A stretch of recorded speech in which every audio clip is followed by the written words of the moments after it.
Good morning, afternoon, or evening, ladies and gentlemen. Allincrypto here, and welcome back, guys, for another daily cryptocurrency market update. If you were new around here, every single day at 1 p.m. UK time, we release an update just like this one to help you stay up to date with the latest and greatest things happening within the crypto space, and also keep you up to date with markets more generally. And that's exactly what we're going to be doing in this video. As it is Saturday, I thought we'd do quite a fun video. We will look at Bitcoin, of course, the Bitcoin chart. Bitcoin's actually doing okay, and we've given our kind of bearish and bullish short-term scenarios. And actually, there's multiple ways it can play out in either that we've looked at. But we've also continued to reiterate the fact that actually mid to long term, we think crypto is going to do very, very well. Whether it does need that deeper kind of C wave down, whether we set up that head and shoulders, that's going to be an amazing opportunity to enter the market, or we can sort ourselves out with this kind of drifting off that we're talking about, very similar to what we did back in sort of June, July 2021. Or we could see that real strength come in and attack that 30K level again. We are bulls ultimately until there's reason for us to be bearish. So we will look at the Bitcoin chart. We're going to be starting the video off, though, however, with a clip from the DTCC group that essentially settled quadrillions of dollars worth of security transactions annually. And they are mentioning Chainlink and the crypto space. The entire world, and I can feel the fatigue with the crypto market. And this is just how markets go, ladies and gentlemen. If you look at that Wall Street cheat sheet, you end up in kind of depression and this kind of psychology of markets really does play out. And I think people get very fatigued, but don't take your eyes off the prize. Blockchain, crypto, DAGs are going to be the infrastructure that runs tomorrow's world. And you get the opportunity to invest in them at a stage where they're not even talked about or spoken about. And in terms of percentage of the world's population, it's extremely small in regards to how many people. Certainly when you talk about altcoins like Hedera, Quant, Polkadot, they're owned by a very small amount of the population. So don't take your eye off the prize. So we'll be starting the video off with a clip talking about this and talking about how they're looking to explore CCIP, which is Chainlink's interoperability protocol. Then we'll just do a little bit of sort of general talking. You had ARM's IPO, and this was one of the biggest IPOs in history. And that's happening at a time where most macro LARPs, and that's really all they are, armchair economists, would tell you that markets can't possibly rally under a tightening environment. Well, actually, if you look at the past 40 years of rate hikes, every single time rates have gone up, the S&P has closed higher from when they started the rate hikes to when they ended them. That's simply, I think, a fact, but the majority of people simply couldn't believe. And then we'll finish the video off talking about it being a fun video with a question: did NASA create Bitcoin? And we're going to be looking at an early paper published by NASA called How to Make a Mint, the Cryptography of Anonymous Electronic Cash. And actually, this was published by a very interesting, or the source includes Tasasuka, or I can't even say that, guys, Okamoto. And, is that maybe Satoshi Nakamoto, play on words for that? I don't know. So without further ado, guys, let's dive into it. And as promised, we are going to be playing a clip from the DTCC settles quadrillion of dollars worth of security transaction annually. Chainlink's CCIP unlocks interoperability of tokenized asset markets. Discover how Chainlink and DTT are collaborating in this new blog by Stefan Prosperi. We've published articles over at allincrypto.com on this and how Chainlink's going to be a key player. We also covered their partnership with one of Australia's largest bank, ANZ. Chainlink's going to be a massive project. It already is, and it's only going to get bigger with the kind of tokenization of everything and the growing of this industry. It's an intrinsic part of it, or it's a key part of crypto. But let's just listen to this, because this gives you a scope of the kind of value that's going to be transacted through the crypto space. And a lot of it's going to live on public blockchains, some of it on private, and there's going to be an interoperability mechanism. We're trying to invest in all of that. So let's go ahead and play the clip, guys. Tomorrow. Stephen Prosperi. I work at DTCC, which is a post-trade market infrastructure provider Our core business is providing clearance and settlement services for U.S. securities markets and post some pretty big numbers. I think last year we processed $2.4 quadrillion worth of securities. We often get asked if that's a real number, and it is in fact a real number. And it represents basically all broker-to-broker trades of equities, corporate debt, treasuries in the US markets.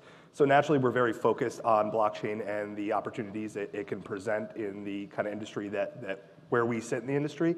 And kind of getting back to the question, cross-chain interoperability, we think it's very important. From day one of our exploration in this space, about 6 or so years now, we've kind of felt it important that there won't be one blockchain to rule them all. There will be multiple out there. The currencies will live across different chains, and other assets of value represented through tokens will live across different chains. So very similar to the role that we play in traditional markets of bringing all of those together, and similar to Swift in some ways in that nature, being connected to all the banks and broker-dealers to provide services, whether it's clearing services, settlement services, a lot of those same aspects, they'll transform, they'll look a little bit different, but fundamentally are very similar, I think, in a digital asset world. So in most of the initiatives that we take on, we look at how can this plug into multiple blockchains, and how can things coming down the pike like CCIP be used to help us kind of maintain that view, and again, to not build something that's already built, and to not have to stand up infrastructure to support 100 blockchains. If we can support one piece that can then plug into those 100 blockchains today, maybe 200 blockchains tomorrow. Gives you a real scope of the sort of value that blockchain is going to enable. That's not to mention all the value that's kind of outside and doesn't already exist in the traditional financial system that we brought into it. And there's always this question, okay, well, you know, and I'll answer this very quickly because we've got a lot to cover. People always say, okay, well, why would somebody use a public blockchain over a private one? Well, there's only a few amount of players in the game that can actually facilitate a private blockchain. And actually, there are benefits to the audience that will come through public blockchains. And if you look at competitors to these very small few large institutions, they aren't going to use the public blockchain of their competitors. They just like them, you know, they compete with them. They're going to use the public ones, which may offer them greater benefit. And you can see that, you know, in that clip, they were very much talking about 200 or so blockchains that are all going to interoperate. And of course, Chainlink is trying to be that bridge. So let's dive into the markets. You guys know that we took a bullish position on Bitcoin, the stock market, and altcoins, which I've got to say, we're still waiting to find out whether that's going to be the wrong or right decision. But this has really been the time that we've been accumulating, and history is going to tell us whether we've been right or wrong. If you want to find out what I'm buying, where I'm buying, get my calls to buy, which are on a non-advisory basis. Just I let people know when I'm buying. I post all my receipts for what I buy, and my entire portfolio is in the Patreon. You can gain access to that. And we are also teaching something called stage analysis, which I believe is the best method for investors to invest based on the charts, and it'll put you ahead of the curve. But, you know, we're bulls. And this is obviously a draw that we put yesterday in regards to what we kind of want to see on the short term, or what I'd like to see on the short term for Bitcoin to fix itself is something similar to what it did over here. And actually had a bit of a head and shoulder concern. I remember trading this, and actually we took a long position here. We're not, I'll just put that back, necessarily, you know, long from a leverage point of view here. From a spot point of view, you guys know where we're at. We just think that people are too bearish here short term, and that we're expecting a big move here based on historic volatility. You are at, have I already got historic volatility on it? Yeah, I do. You are at bear market lows in regards to volatility, guys. And I actually think there's quite a bullish thing in that. I would not be betting short on this with any kind of leverage. More if you were more, I would say, convinced to the short side, I would sort of, you know, hold off buying and hope for that downside and then get back in rather than trying to leverage play this. But this could easily turn around, and we've looked at the way that it does it. I think the level that I would like to see taken is here. So 28,500, so 28,500 before, you know, I got convinced that this was going to break to the upside. I'd need to see it taken, not just something like this, which of course is our bearish downside scenario. Plan for both ways, and then whatever way the chart takes, you'll get a clearer picture of what's going to happen next. And of course, you trigger this. If you trigger it in this kind of a fashion, I think that sets up for a good October, November. But if you really trigger it quite aggressively and you see volume coming in, which you don't need to see on downside spills necessarily, then that would be, of course, for concern. We actually highlighted Ethereum yesterday and we said, it looks bottomy to me. This looks like bottoming structure. And I guarantee you're getting divergences popping up, which of course you are. So we're bulls. We think actually Bitcoin's doing quite well. Bitcoin's been doing quite well on the backdrop of a really strong dollar, which it will take a break at some point. Whether it's now or not is really the question. And I'm not sure that I have a good handle on that. Stock market, of course, sold off. We've got way higher targets for stocks. Many of our stocks actually made it home, like Microsoft. You could capture these moves with stage analysis, which is what we teach. And we'll post all our results at the end of the year for many, many stocks that we've called out. You know, Tesla's been doing quite well. We've been looking at this as a retest and then a rebounce. So generally, we think the markets are going to do well. And we've really reiterated this. We've got a whole case study on rates in relation to the markets and the laggard effect. You know, talking about markets doing well, you had ARMS, which was an IPO that climbed 25% in the NASDAQ debut after pricing IPO at $51 a share. It's done very, very well. And I think this was one of the largest IPOs in a long, long time. And that's in an environment that most people would consider a harsh one. And we've said this, and it's not that we're unsympathetic towards people who are struggling, but one TikTok video of somebody crying about the price of living, the cost of living, isn't a great indicator, I think, of the entire economy. That's you getting suckered into that wildebeest, getting eaten by a lion, and thinking that you know that's a representative of the whole, and nature just doesn't work like that. You also got European stocks close higher after ECB hints at peak rates, luxury climb, and on China sales date. I would ignore quite a lot of what comes out of China. Of course, next, I don't want to sound like Trump there. Next week, you've got the rates decision. I don't think they're going to up rates. We'll see how the markets take that. That could be a bit of a rest for the dollar. We'll see.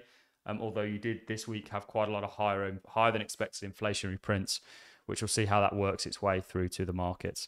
The final thing I want to touch on, because this has gone on for 12 minutes now, did NASA invent Bitcoin? This is a paper from 1996. The paper is titled How to Make a Mint, the Cryptography of Anonymous Electronic Cash. The source includes Tatsuaki Okamoto. Who else would be able to sit anonymously on 1 million coins? Oh, hey, they invented SHA-256. So we have, and we get a lot of stick for this, and this is one area I think Bitcoin maxis fall short, is who did invent Bitcoin? We've almost said it's like divine intervention, okay? It really is, because it came around at a perfect time. It is 15 years... Is that right? Yes. Since Lehman Brothers, I think yesterday or the day before, in a few weeks' time, coming up round about Halloween, it will be 15 years since the creation of Bitcoin. You know, it's this Satoshi figure really, I would love to believe the story. I'm not quite convinced that I do. And you can see that this is the article. We'll do a whole separate video on this because it's worth investigating. But you can see you've got the kind of node structure here. I think Bitcoin and crypto went on a different path. This is almost like a DAG, I guess. But not at the same time, because chains can sort of split and then they come back once they've reached consensus. Very interesting. So... I think it's one of the greatest mysteries of our time, but I think things will be revealed. And I also think it's one of the biggest threats to Bitcoin is who is this Satoshi? But we will see. So something interesting, food for thought. I'll leave a link to this in the description so you guys can check it out. On that note, I'm going to love and leave you. If you have enjoyed the content, likes, always appreciate it, so as a comment. Have a smashing Saturday, and I'll catch you in the next one.